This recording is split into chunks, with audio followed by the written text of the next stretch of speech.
Hello and welcome to Second Operator, the podcast dedicated to portable synthesizers and DAWless music. I am your humble host, Shines. And this is episode 10, and that is absolutely huge to me. I can't believe I've been fortunate enough to talk to so many of you in the community already. And I can't wait to talk to more of you out there, so keep posting and sharing your amazing DAWless creations with me on Instagram as well as on YouTube. I'm actually going to be taking a short break after this episode for about 2 weeks. My family will be in the country and I want to spend some time with them. We will be resuming on the 28th of June with a new episode all about the OP1. I don't want to say too much, but believe me, it's going to be a biggie. Speaking of biggies, today our guest is Alex Roldan, a sound designer from Washington, D.C., who has done some absolutely bombastic things with OP1 Field, SP404, and modular stuff. Cannot wait to get into that. Let's start with a bit of news. All right, so our first thing is about Behringer. Say what you will about this pretty divisive company. Behringer, that's apparently the actual pronunciation as I just learned today. They've been pretty steady when it comes to releasing new-ish synthesizers, and recently they have released one called the Edge, based very loosely on the Moog DFAM, and they've also released one called the Spice, which is very, again, loosely based on the Subharmonicon from Moog. I say loosely, I mean, the designs themselves are pretty different. I mean, they look more like the Crave, a desktop synth reminiscent of the Mother 32 that they released back in 2019, but, you know, now you got the full, what Moog calls their sound studio, and Behringer is calling their, not really sure they have a name yet, but they might come up with something, sound designer lab. I don't know. Keep in mind, the sound quality might differ, but these, you know, Behringer synths are pretty much one for one. I don't want to say copies, but they're very similar, let's say, to the Moog synths that they're based upon. However, they don't incorporate into larger Eurorack setups like the Moog synths do. But, you know, for someone just getting started in desktop synths or, you know, not looking to get into Eurorack at all, these modules are very enticing. I mean, the Spice unit, it's not quite out yet, but just seeing that it has all the same sort of knobs and sub-frequencies and sequencer settings that the Subharmonicon does, it's pretty cool. It's also got, the 4-step sequencer looks pretty awesome as well. I think they're pretty cool additions to the DAWless synthesizer world. Honestly, say what you will about Behringer as a company. I'm glad they're at least maybe thinking about those of us in the lower price ranges. I mean, the Edge currently retails for $200 on sale. Just Google that. I think it usually retails for a little bit more. I say cheaper, but the Spice is actually going to be a little bit more expensive at $650 US when it finally releases this year. So yeah, because it's not that much cheaper, but it is a different design. And, you know, for those of us just want to keep things on the desktop, I think these are some pretty enticing pieces of gear. And that is actually all the news I have today. I really want to speed things up and get to our guest interview immediately. We are joined by drummer, modular artist, and sound designer Alex Roldan, coming to us live from Washington, D.C. Alex, welcome to the show. Hello. Good to be here. Thank you. Awesome. Yeah. Thank you so much for joining. You're actually pretty close to us. I'm in North Carolina. You're up in DC. So not a whole lot of hours kind of separates us. Usually a lot of the people on the show, they're coming in from, you know, other countries and other continents and things like that. So it's really nice to, you know, be talking to someone in the same time zone. You know, we didn't really have to jump through a lot of hoops to actually like get the time set up. But no, man, really, all the way. Really, really awesome to have you here. You know, I've been kind of a fan of your stuff for a little while. You've done really amazing things with OP1 as well as some of your sampling instruments, and definitely want to get into that. But maybe just to start us off, can you maybe give us a little bit of your early music history? Maybe something about the first instrument you played, or just kind of what started you with music?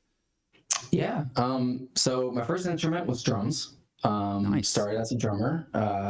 Didn't really get into electronic music until way later in my sort of like teenage life, but I started with like rock and pop punk, and then kind of went to more like heavier things, and I got into like post rock a bit, and you know, just kept on like progressing from there. I just really, you know, got more into like, you know, okay, I love the drums, the sound of drums, but you know, I just wanted to do something more with it. You know, so I ended up buying like a little sampler. And it was just one of the samplers, and back, you know, it was like, I don't know, early 2000s, in like mid 2000s, they started like a lot of like hardcore bands started doing this thing where they would like sample like film like snippets during like breakdowns and stuff. And I thought that was really, really cool. So my band started doing that. But so, you know, I just wanted like a little clip launcher. And that's kind of how I got into the electronic side of stuff. But yeah, to answer your question, it was, you know, pop punk, Cool. just kind of. That's awesome. Drums got you started. That makes so much sense. I mean, because you actually do have a track in which you're playing this sort of like an electronic drum set with you know, I think your SP3 404 or one of those instruments there.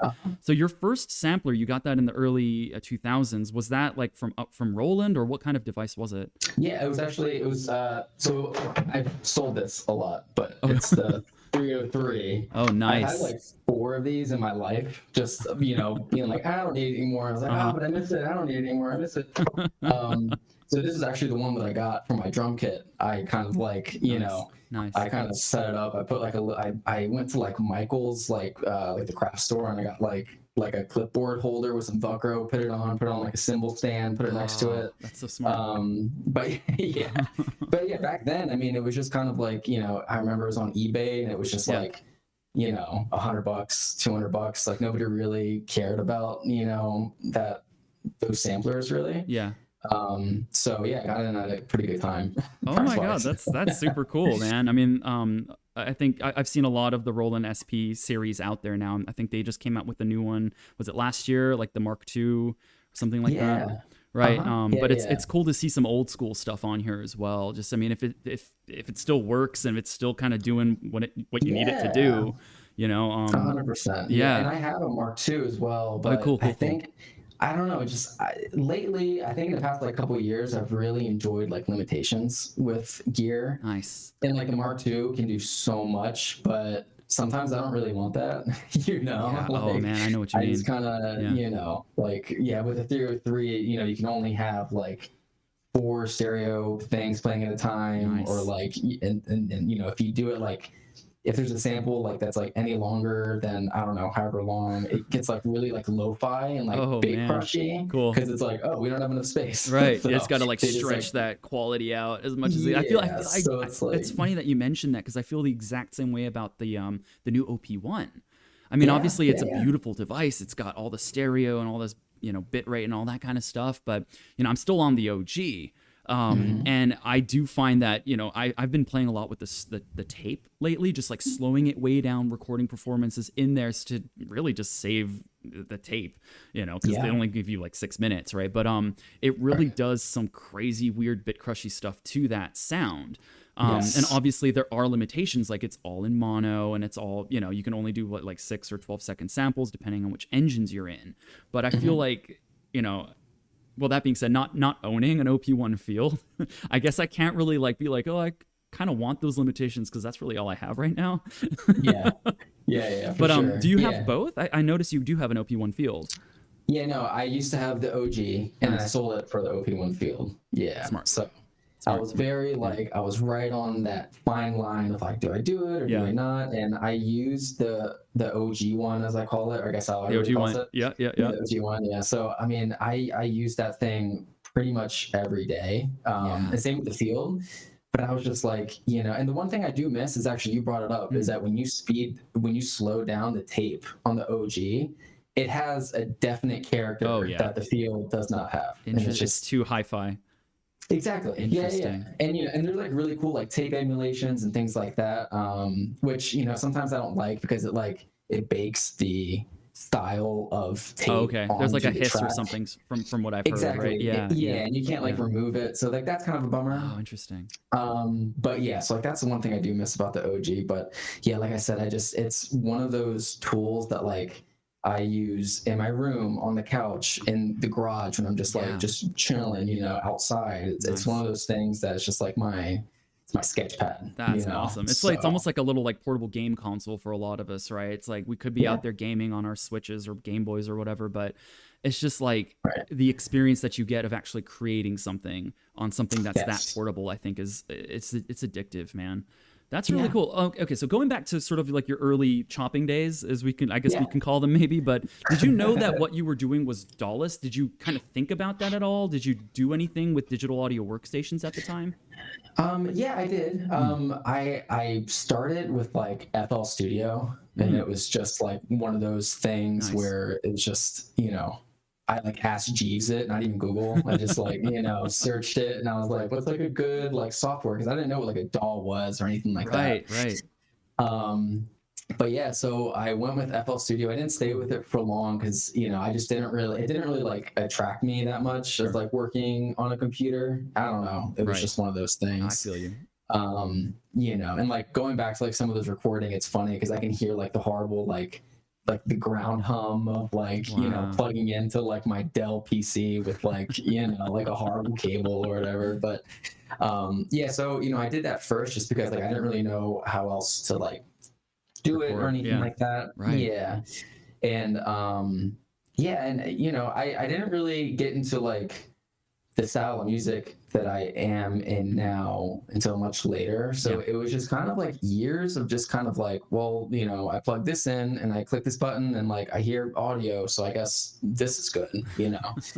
And yeah, and like, one of my old bands, way back in the day, back in like middle school, we got one of those like Porta cassette player Oh, things from Guitar nice. Center, Cool. Like a 4-track but tape like, recorder. yeah, Yeah. but it was one of those things that was like that was all we can afford, Yeah. like, other people were kind of toting like the digital ones, everything like that, and Hmm. like we were so jealous of Straight to those. CD. Wow.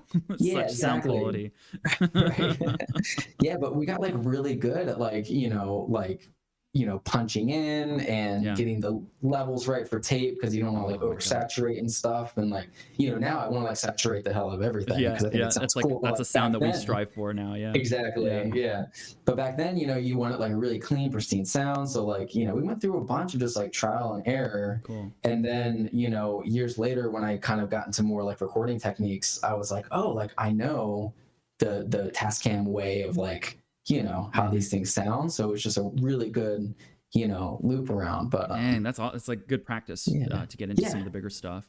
Did you yeah, yeah. ever get your sampling stuff connected with FL Studio and record those types of tracks in there, or was that kind of a completely separate world of music for you? Yeah, so this is Mm, going way back, but sorry. I think during it's okay. Yeah, I think during like the FL Studio days, Yeah. there was no real like hardware. There was just kind of like I did have the sampler, but I didn't use it for like Hmm. electronic music at all. It was just kind of just kind of found whatever sounds I could get in the software. And then I think I moved to like Cubase because they got like a free like CD with like a MIDI controller that I got, Nice. like after that.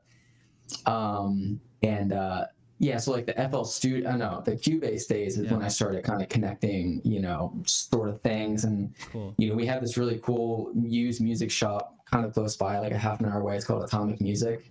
And it's like a used music store, but it's just all just like, they got guitars, basses, electronic stuff, like a crap ton of pedals and Nice. everything. So there was a lot of years of me like going there and like, I ended up picking up like a Chaos pad Oh, and, nice. just like certain things like that and just Yeah. kind of like noodled around. Yeah. Yeah. Like But DAWless, I guess, like little miniature. I don't know what you'd call them, like portable synths. I guess. yeah, Yeah. yeah, exactly. So it was very much like a transition of like, I guess Anadol because I didn't know what else to do, Yeah. and then kind of getting these little pieces of gear and then enjoying that.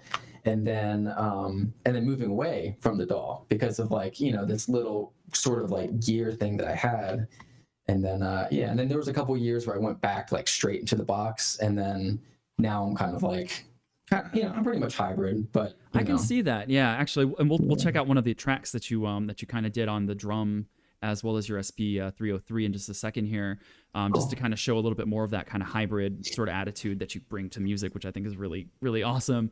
But Nice. that's really cool, man. Like it's always fun for me to hear about people's journey into DAWs and then their journey out of them, because like Yeah. there are times where you do need a DAW to like actually fine tune recordings and get things edited, and if you've made albums now, and I'm pretty sure you've gone in and done all your tweaking and stuff in there, but then there's the part of us that kind of wants more, what's the word, more chaos, really, more like on the spot inspiration.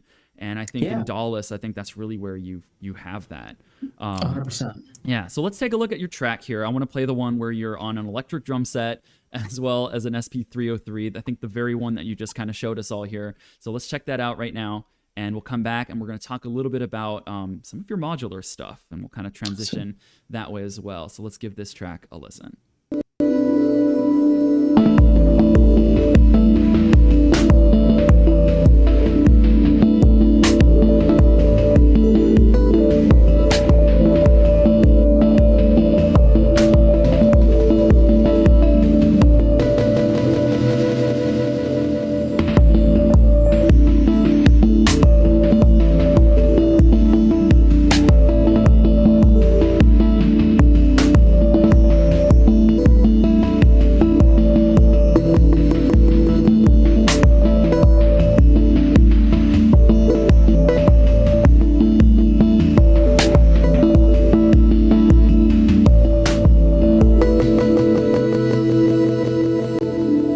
Nice. That is absolutely beautiful. You got some, I guess, some sort of like an atmospheric kind of chopping going on with that. I think there's kind of like a glitch or a stutter effect on the SP303 that you're using. Yeah, so that was actually, so the triggers on the drums themselves, they were it's through a software that you kind of like load up samples on, and and you can like send stuff out the CV, but in that track in particular, I just had kind of samples playing through the 303 as just kind of like an overlay sort of thing. Yeah, and like as with a lot of my Instagram videos, they just kind of like happen on the spot. I don't really take too much time into like, routing things and stuff like that. I just kind of, it's usually like I'm working on an idea or a track or something like that. Yeah. And, just I'm like, oh, this is pretty cool. So I set up a camera real quick, set it up, and, so yeah. That's super cool. So were you actually, so the drum was playing the, was it playing the samples straight out of the SP303 through that software routing? Yeah, well, not the 303. It was playing through it. So like the 303 was just kind of like an on top of a thing. Okay. Yeah. So, so essentially what I did in that particular case is that like the samples that were from the 303, I sampled them into the software, and then but those triggers are crazy, man. Like depending on like where you hit on the pad, you can do like different like you can do different samples, different velocities, different, I mean, that the software is like endless. That's insane. Yeah, so but yeah, so in that particular case, it was kind of, I was playing back the samples but not through the SP303. That's super cool. God, because I remember I grew up with I grew up in Tokyo, so everything has to be very quiet. So I had one of these like silent drum sets, where it's like the Roldan little pads, and like it had like maybe two velocity modes, or when you can hit it hard, then you can hit it like ridiculously hard and like try to break your drum set, drumsticks or whatnot. I don't remember ever seeing an electric drum set with that much, with really that much like not velocity sensitivity, sorry, like dynamics, I would say, because like you're hitting different parts of the drum, and those drum heads in the video even look like they might even be like acoustic drums. They're kind of acrylic looking. Yeah, well, there's like mesh. Yeah, it was just like mesh heads, and I think, can you see it on the mic? Those drums right there. Can you see I see a drum. Maybe they're kind of stacked up on top of each other. Yeah, well, no, like on the corner. Oh, I don't see that. Yeah. But okay, cool. So that's kind of where you keep it. That's awesome. What are those? Are they actual acoustic drums with just stuff built into them, or the actual like? No, so they're actually just triggers. It's sensory percussion, and it's kind of like a trigger that's connected to an XLR cable that goes into the interface, and then it essentially you turn on the phantom power, and then the software learns each trigger. Like you kind of like play a couple bits and it learns it. It's really cool. It's really really cool. Okay, so that's an actual acoustic drum with it's almost like a contact microphone that just sends the signal through XLR into the software, and the software does all the nuances. That is badass. Wow. Yeah. It's really really cool. I might need to, like, the last surviving drum from my old drum kit that I have is my floor Uh, tom, and I've been just yeah, been dying to get it out. I mean, obviously, I have a 1-year-old right now, and his nap times are are sacred.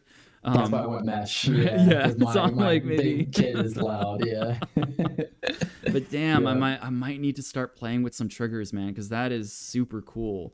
yeah. So yeah, I'll have to get some It's more really information really from you cool. after this, just to like where to Definitely. go about building this. But so speaking of like your Instagram videos and kind of segueing into that really quick here, Yeah. when did you get started making posting the stuff on Instagram? Uh, I don't remember. It's been a while though. It has It been a sounds like it was an while. organic process then, because I mean, like you just said, It you're did. just kind of coming up with an idea, and you just are like, oh, I got to get a camera out. Like, how does that work? I mean, do you have interfaces for your phone that you kind of plug everything into? Yeah, so it started with like a process, like like my first couple videos, I didn't really know how to like sync the audio Mm-hmm. together and things like that. Right. But nowadays, like if I'm sitting by my computer, I have like this microphone and I do a little clap and then play and then I just kind of like sync it up, with software and just kind of do it that way. So I Nice. just have like a stereo mix and then that. Sometimes if I'm like not on my computer, I just have like a Zoom recorder and I just Nice. kind of like do a little clap and then sync it up that way. Cool. But very bare bones, yeah. So just very like you know everything's pretty much done in the gear and then Yeah. just send a stereo out and then sync it up with video. Oh, I I'm not love like a it. huge Yeah. video guy either, so I just kind of do what looks good and Yeah, no, I then mean your go framing is with it. actually pretty awesome. I like, you Thank do you. top down stuff, you do side. I mean your lighting is good. Like, you know, Yeah. you do you do it very well. And I mean obviously there's a lot of I guess like video content creators out there. I guess we'll just call them that. That do like multi-angular stuff. I mean when I first got my start, like I'm actually coming from video, so I had like at one point I think I had like 3 cameras, and it just got to the point where I'm like, dude, I'm not making anything. Yeah. I'm not. Right. It became more about the angles versus something like what you did, which is about the performance. Like I Yeah. want to show people that I can actually hook up a bunch of drum triggers to the software to create this music. So I'm trying to get back to that, and I Yeah. will. We'll see how that goes. Yeah, But for that's cool. sure. So it sounds like you ballpark how long you've been on Instagram. I want to say the beginning of like 20, it was either 2018 or Okay. 2017 was when I started making music. But I mean, in terms of like Instagram, I think I was just posting photos. Like if you scroll all the way down in my music page, it just goes to photos. And then one day I was like, you know what? I'm going to make a track, That's whatever. awesome. So then I just did it. And then, yeah, I mean, it came from like, I think like a year before I started like posting things publicly. Like I made a lot of tracks, but just kind of like, I don't know, just in dark. And I had the OP1 and I had like an Electron analog keys Oh, that I saved up nice. for a long time. So I had like those 2 things. And but I was just making a bunch of tracks and I put some stuff up on SoundCloud, but just very like, I was like a little like not embarrassed, but you know how it goes where you Yep. make Yep. something, Yep. you're like, is it good enough? I'm like, Oh, I know exactly that feeling. um, Yeah. yeah, and then I don't know. I couldn't really put my finger on it, but just one day I was just like, you know what? Screw it. I'm just gonna start posting, That's and I don't awesome. really think about it, and that's why like there's some tracks on there that like are very like left field, I'm just kind of, I'm learning on a new piece of gear, or I'm like Yeah. digging into the manual for like something that I've learned for a real long time.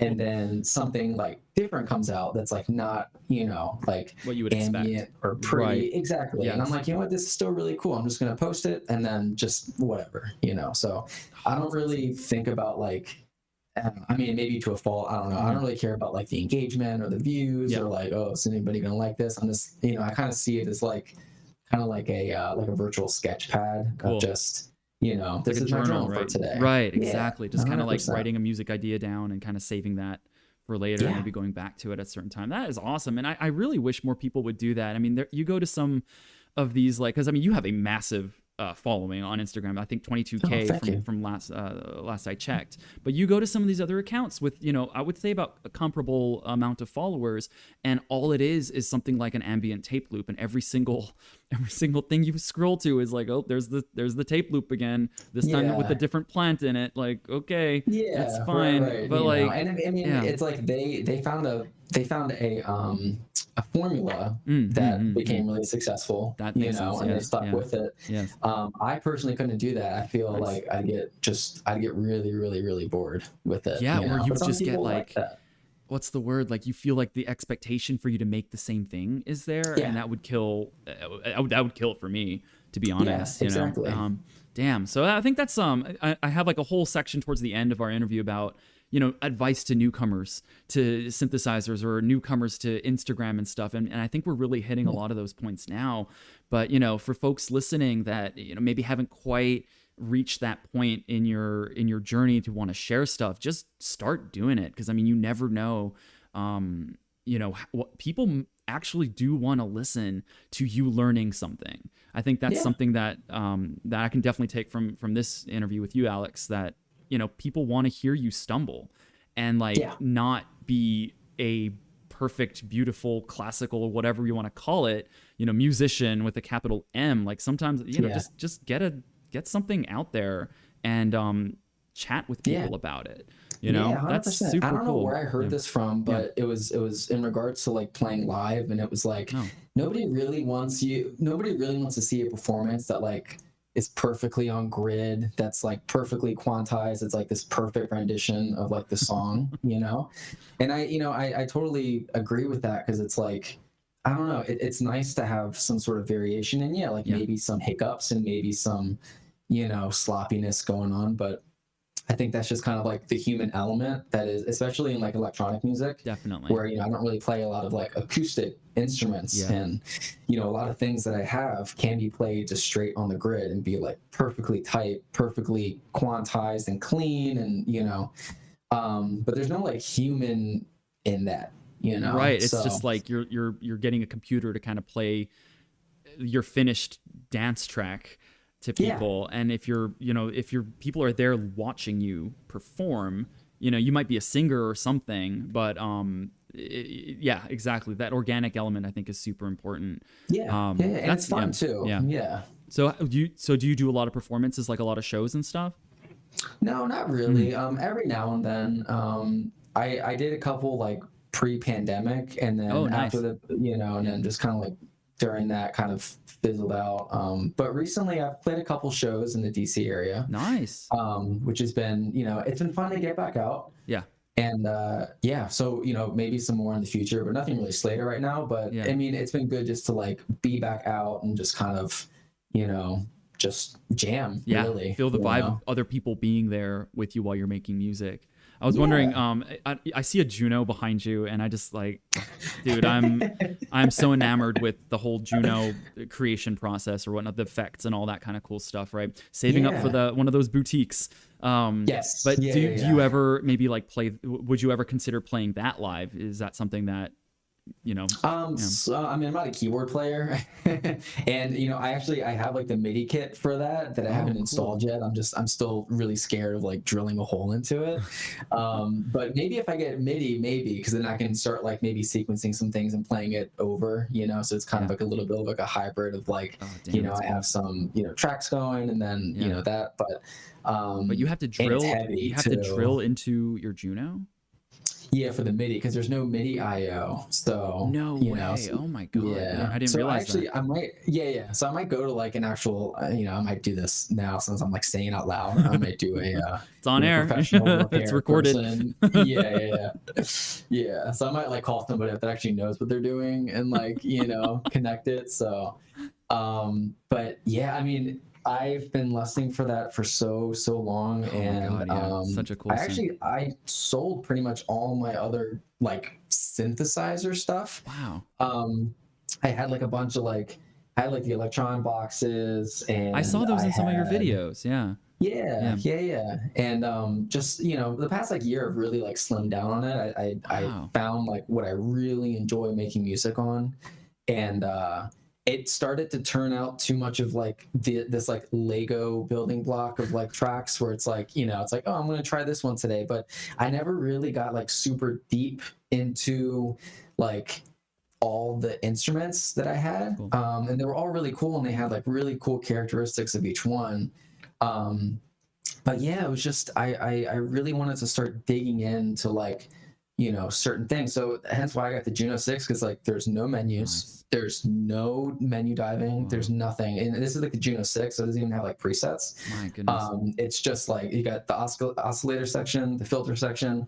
That's pretty much it. Wow. And so you can really like tone shape with it and make really beautiful sounds, but it's insanely simple. And because there's a lot of things that I used to have. I still have a couple of like pieces that are very like menu divey, Yeah. but not to the extent that I used to have. And it's Wow. very freeing. It's nice. It's nice to have kind of like almost knob per function and no help, right, from menus. Like I've got the mini log right now, and being able to save presets and stuff, like all of that is just kind of a hindrance to me.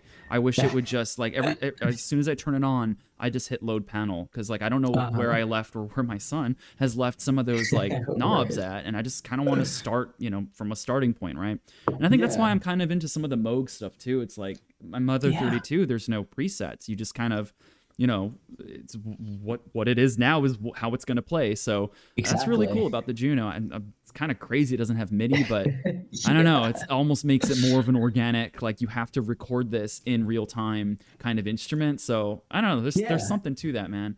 Yeah, for sure. I love the 32. Yeah. That was like the first Such a good synth, that was like the first like modular thing I had that I started with. That's the first modular thing that I have too. I mean, it's a gateway, I think, for a lot of us. And like so Pandora's box. So, sorry to derail you. So what happened with your Mother 32? I just think over time, like it was one of those things, and I feel like a lot of this story happens a lot with like Eurorack. But I had that, and then I was like, oh, well, I should include it with this and this and this. And I remember like when I got it, I got offered these two shows that were pretty big for me at the time, and I was like really, really excited.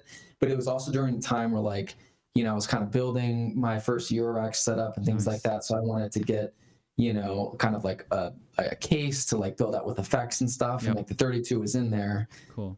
So I went from there, and then it kind of snowballed into be like, well, I can have a 32, or I can like replace this 32 with like, an oscillator and a cool filter and, the things that are in a Mother 32. Right, but your own building blocks. Yeah. So it got a little redundant, and then, but I do really, really miss it. And I think now with like the way that I make music now, it would definitely fit back into, my process now. Interesting. Because it is kind of like, you plug it in, you don't need to patch it. You can start playing with it, and then when you start patching it, you can just kind of, do explore whatever from there. And would you say so nowadays you would kind of prefer some of the self-contained desktop I think so. Yeah. I think so. I think I'm with you there. I almost kind of like skipped over all of modular to get to this point. I just feel like I love having portables, especially portable instruments, like OP1 or whatnot, but Mother 32 too. It's like, I know what can be done with modular. I know that you can use it for, getting just the craziest noises that might inspire you to create something new or whatnot. And, maybe someday, with enough iterations on my modular grid account, I'll finally get to a point where I'm like, let's just try it out. Right. So I actually noticed, speaking of modular stuff, I noticed you had I guess it's a wooden box that looks like a modular synthesizer. Oh yeah, see at Lombard. I've seen that in a couple places. So is that a self-contained synthesizer? Is it like a modular system that you have to build? What exactly is that? It's like really hard to describe, I guess. But my favorite one, so I have two right now, but my the one that I use a lot is the Coco Quantus, and it's pretty much the way that they describe it and what it is, it's like an 8-bit looper sampler delay. Yeah, and there's like two sides of it, so you can kind of like record like left side and the right side, and then the middle part is kind of like this like oscillator section that can control, so it can like take out oscillator. I mean, it's a very, very weird. It's a weird synthesizer. I mean, it's like a box of wood with just a bunch of patch points in it. I mean, it's it is a very unique looking instrument. Interesting. So, it's really, really great. And, the reason why I love Saint Lombard so much is that it is so chaotic that it's nice to patch it with like really nice, beautiful sounds. And you got to get like this like gritty edge whenever you put things through it. And, So I use it very subtly. If you go to Instagram, if you search Coco Quantas, there's some people that make some insane wild sounds, which is really cool. Wow. But I kind of do like maybe 2%, 3% of that, so it's not all over the I place. would It's very say, like okay, contained. so I actually have another one of your tracks that does feature that synthesizer Uh-huh. along with your OP1 field, and you are not only playing some stuff on the wooden box synthesizer, but you're Uh-huh. making, I don't know if you're even playing a tape, you're just kind of like turning the dials on OP1 field, and you just hear the tape kind of start and stop. There's a lot of weird like tape warbles. Let me play that track so that folks can hear it. Okay. Yeah. And then let's kind of unpack a little bit of some of the sound design stuff that you've been doing with that. But really excited now that I know like how crazy that wooden box synthesizer is. This is gonna kind of give me a sort of a fresh take on it. So let's give that a listen right now.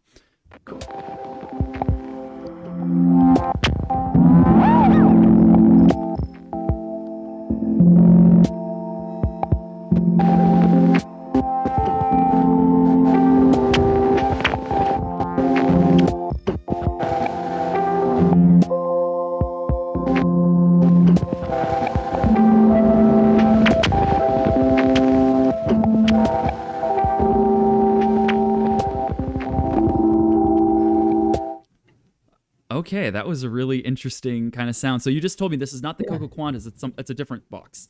Yeah, it's the plum butter. Yeah.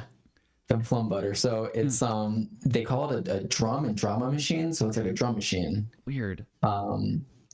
It's crazy. Yeah. I don't even know what, I mean, like, yeah. It's called the plum butter. I mean, Yeah. What a unique And company. it is. It's a very unique company built by a very unique guy, and he is just a genius and good musician acquaintance of mine, Jay Ryan. He does the Deerhorn podcast, and it's a podcast that's just about C.L. Lombard equipment. Wow. So I've learned a lot of stuff from like him and the people that are on that podcast, and it's an amazing podcast if anyone wants to check it out. I gotta check them out.